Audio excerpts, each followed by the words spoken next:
So we are here with Nicoletta Barker-Prince, and she is a former she's alumna of Caldwell College, and she came to our EOF program event for Black History Month to speak to the students about her experience from post-grad life and what she learned along the way. So we're not going to go into the entire, her entire backstory. If you missed out, you missed out. Hopefully we'll invite her back next time, right? And then, maybe you'll catch her then. Yeah. But we're going to kind of get a little more in-depth with more of the career aspects on how do you translate your career aspirations from your major, and that seems to be a big gap with that. Yeah.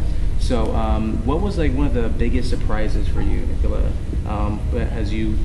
after graduating from college? What was one of the big surprises for you and going out in the working world? Sometimes what you study in college is not where you end up working. You have this idea in your mind that I'm going to do criminal justice, and I'm going to go out there and become a police officer. I'm going to work in corrections, and then you apply, and they're like, yeah, no. So then you have to figure out, what's my backup plan? What do I do? What can I, how else can I support myself? Because for a lot of your graduates, that's going to be their questions. How you need a job. You can't just say, well, I wasted my time. You didn't waste your time. Hopefully you took something that your heart was in. Yeah. But then you just keep trying. You just find different avenues, different places to actually apply to. So instead of, let's say you had your heart set on being a probation officer. That didn't work out for you, but you still want to do something in the system. Maybe look at a police officer. Maybe look at being a criminal justice instructor. Maybe look at being doing something with social work. You have corrections, you have DIFAS, you have all sorts of areas that would probably still use your degree. You just have to figure out where you can apply that degree. Because a lot of times people say, I'm only a history major. What can I do with it? Yeah. Oh, I guess I can be a history teacher. Not necessarily. You can work at museums because they do a lot of, history. Like art has a lot to do with history. You just have to think outside of the box as to where I can actually now apply this degree. Yeah. It's not where I intended to, but it'll work for you. Yeah, that's the hard thing, thinking creatively outside your major. You have to think creatively, and how can I still make this major work for me? Okay, cool. Yeah. So that's a little quick plug for the career services. If you're having trouble thinking how you can apply it, go there and ask some spin-offs. Yeah. Was it difficult for you to adjust to that shock? Like, oh my goodness, I didn't get the job that I was originally wanted to. And also that you had to redirect what you originally wanted to do? Yeah, because you know what? Initially, when I first started here at Caldwell, and I started Caldwell in '91. And I'd always liked the law and criminal justice and Law and Order fan. I liked those kind of movies, and I'm going to be a lawyer. But the closest thing I got to was criminal justice, and I fell in love with it. But then, towards the end of my junior year, Dr. Reynolds, who I think is still here, she's a criminal justice professor, best professor, one of the best professors I've ever had, said to me, Nicoletta, you need to do an internship. I'm like, what? So I got an internship at Essex County Probation Department. But I'd already invested 3 years in doing criminal justice, It wasn't a major at the time here, actually. It was actually a certificate. Okay. But I loved it, and I wanted to do it. So I got the internship, and then I realized during my internship, I don't want to do this. Okay. This is not what I thought it was. It's not what I, thought, being in probation was going to be all about. So I knew then, but I still loved criminal justice. So the semester before I graduated, it became a major here. And I took the rest of the classes I needed to bring that certificate up to having a major to graduate. I think I was one of the first persons to graduate from Caldwell with a criminal justice major. Okay.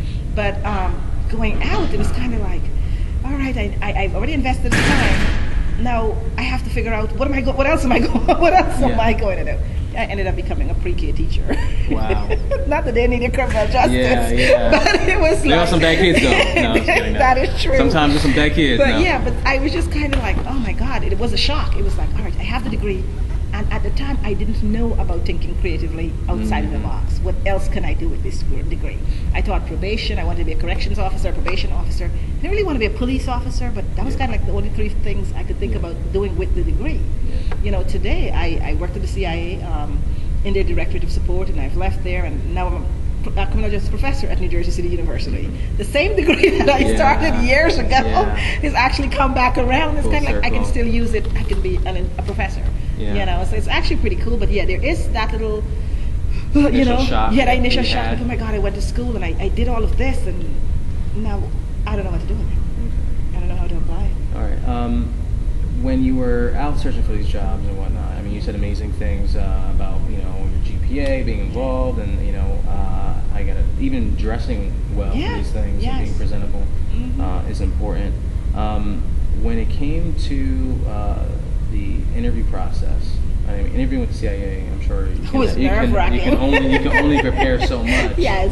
There's only so much information you can find on them. Yeah, exactly. Before they come knocking on your door. But what was like one of the things that for the interview process that was like most difficult for you to really feel like you nailed it, and that might be helpful for someone else who's terrified with the interview process? I think just doing some research that made me feel better. I kind of had an idea of what I was getting into, and just knowing that I also have control in this interview. I have the responsibility to ask the questions that I need answered up front.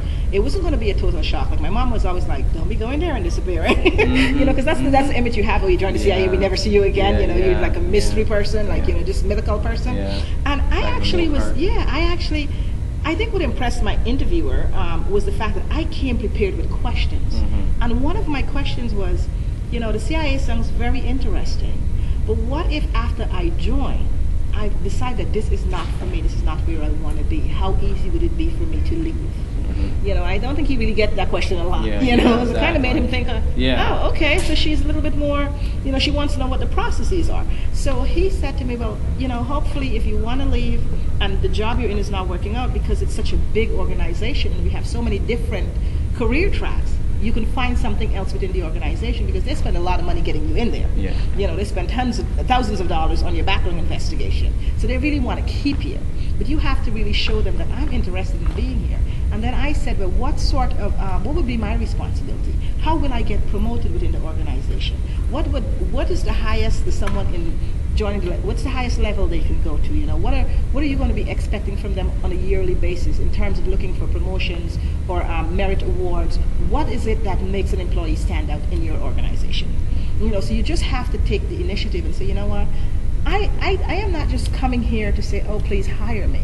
I am coming to be informed and to make a decision for my future. So that means I have to have questions. I don't care who you're talking to, you have to have questions. Yes. That usually what you hear is just like you gotta nail every single question. Not necessarily. That's something that puts a lot of pressure on the person. It does. Yes. But it's great to hear that that's a different framework you're working with when you're saying I'm setting the tone of this interview as well. It's a two-way street. It is a two-way street. And you have the right to ask questions. You have the right to ask questions. Exactly. Because I am spending my time with you. I am giving you my energy, my effort. I am coming to work for you. I want to ensure it's the best fit for me. You're checking to make sure I'm the best fit for your company. I'm checking to make sure your company is the best fit for me. So you can't just go and thinking, oh, this interviewer has all the power. If you do that, then you're selling yourself short. You have to be prepared. You have to be willing to ask questions, which comes back to you have to be willing to do your research on the company. You have to know what's their future projections, what's their plan, what's their turnover, if possible, their turnover rate, how long employees are staying with the company, what programs they have in place. And most companies today have all the information available via the internet. So you got to push some buttons instead of sitting there being on Facebook and texting your friends. I would say do something that's going to impact your future. Because a little bit of research, just knowing one thing about that company that the next interviewee doesn't know. I can say, well, I know next year you projected to make $5 million in sales. What product will which products is going to be bringing you that revenue? Or you're having an issue with this product. How are you addressing that in your next year projections? You have to have something. Like I just said to the young lady earlier, you're a star, but you have to shine a little brighter because we're all coming out with degrees. Today, a degree is just like having a high school diploma. You're having a bachelor, you have a high school diploma. A master's may get you a little edge up, but soon enough they'll be saying, you need to have a PhD before I even look at you. So you always have to find that that'll make you different from the next person, and it takes work. It does. It takes work. You graduated in 95, you said, right? I did. I graduated in 95. And the same things that you were mentioning earlier about you have like you can easy for criminal justice especially. It's easy to have that. I want to be a police officer, probation, or there's so many different other options. It's still somewhat the same today with students, almost like having that they don't really know what their options are still. What do you think has to happen to help students kind of wake up from that and see like, hey, if you think creatively, you can really do a lot with what your degree has? I think information is key for students. A lot of them are coming from their parents' home, especially the younger students. You have freshmen, first time they're free. They're a little bit more distracted with the freedom now with focusing on where they want to go. But the thing is harnessing that energy that they have and starting to give them information, even if it's in little bites at a time. You know, maybe 1 month feature this job, utilizing this degree. The next month you do another feature on the same degree, and let's say you do, you cycle them out. Okay, these are the different degrees, or these are the outside of the box, and just put it where they can see it. If you do a billboard, if you do a newsletter, if you do information flyers, get them to start thinking about, it's criminal justice, but what else can I do with it? You know, how can I make a difference? And instead of thinking of the traditional organizations, think of other places where I can use this degree. But sometimes as the educators, as the support system for the students, we have to also kind of like force feed it to them sometimes. You know, just don't sit here thinking, okay, I'm going to go be a police officer. But what if you never pass the police exam? You know, what else are you going to do? What is your backup plan? Oh, and by the way, what's your backup plan to your backup plan? Sometimes, sometimes that plan C is definitely not going to work. You know, because something may happen along the way and totally knock you off that track. But I think sometimes just giving them information in ways that they can understand.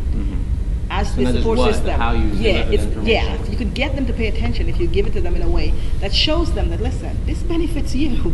You know, if you can get anyone to buy into something and shows them how it will benefit them, the rest is easy. The rest is easy. We really appreciate your time. One last question. You know, you maybe two. We'll see. That's okay. I am here. I'm here for Andrei. She knows she can get me at any time. If you can go back and do it all over again with your time at Caldwell, what would you do, if anything? Probably try a little harder. You know, probably try a little harder to be a little bit more involved in other things outside my narrow little world, you know. Like my little bubble was EOF, the Black Student Union, and then I think Father, I remember his name at the time, Pat, Tom, whatever his name was.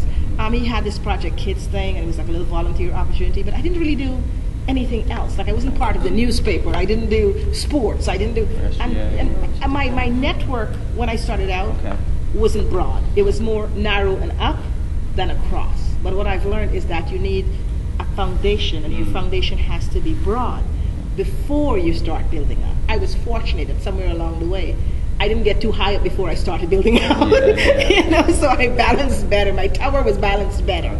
You know, but I think if I had to do it over, I loved Caldwell. It was the best choice that I could have made. You know, it was small. It gave me that sense of family. I had Andrei, I had Miss Davis, I had Miss Douglas, even Mr. Hassan, I think his name was. And they were very much the support structure for students who are now going to college for the first time.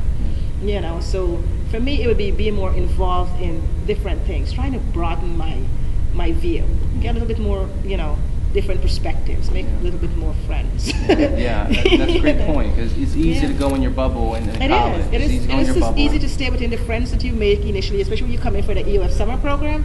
You make like 3 or 4 friends, and then that's the friends you kind of keep with, you know, throughout your college experience. But sometimes you need to cut some of them loose. Yeah, that's true. That's very true. You do. You know, exactly. Sometimes you have to cut them loose and, you know, broaden. Open your mind, open your world. Yeah, and the thing is that's super important, because we always talk about networking and diversifying here, and people tend to go to, all right, you're an EOF and you're part of this and part of that. But you can be part of anything. Exactly. Everything's on the table. Everything on campus. Every it's opportunity. all on your plate. It's all on your plate. Even though you're an EOF student, doesn't mean you just have to do EOF functions or EOF stuff with EOF people. That's right. You know? That's right.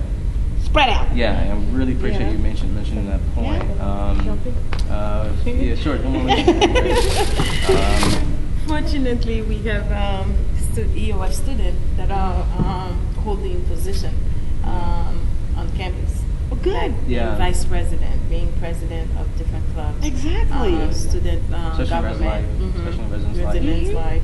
Yeah. So we do have a number of students that are willing to get out of the bubble. Get them to push the rest. Each one, grab one and bring it with you. Bring them with you. And you mentioned also, like, I mean, the support system. You know, and one of the things that with EOF students we work with anybody is basically how can you really focus on networking and getting your resume and all that stuff when there's very real life stuff that you're dealing with at home. You know, was there something that helped you to kind of push through some of the struggles you had during undergrad to break through some of those things? I would say the EOF office. Miss Davis, a lot of times, you know, was a person I could go to her office and just sit there and vent, you know. Oh my God, I got all this work. I got my dad on my case about my grades. So, you know, everything is just, I I miss my family, I miss my friends, because I moved to this country in 1990. And in 91, within a couple months, it was like, hey, go to college, you know, go start a whole new life. So it was like, I just left everything I knew. And by the time I got settled in high school, it was like, oh, you graduated. You know, my dad was like, you're not living here if you don't have a degree, go to school. You know, and it was, life happens. You know, life happens. You just have to adapt. You know, and you have to find the support system. Sometimes it could be a friend, it could be a brother, a sister, a pastor, whoever. You know, utilize the resources that are available to you. And sometimes we have to reach out. Or sometimes our support system have to take a minute and notice what's going on and reach out. You know, sometimes the support, so you can't always wait for the student to come to you. You know, and I know you guys are great at doing this, because I heard you talking to the young lady, like, where were you, what's going on? And sometimes that's what you need. You need that one person to care enough to say, hey, is everything okay? You know, and I know it's a lot because you have a lot of students, but you can never underestimate the power of someone caring or someone saying, hey, you did a good job.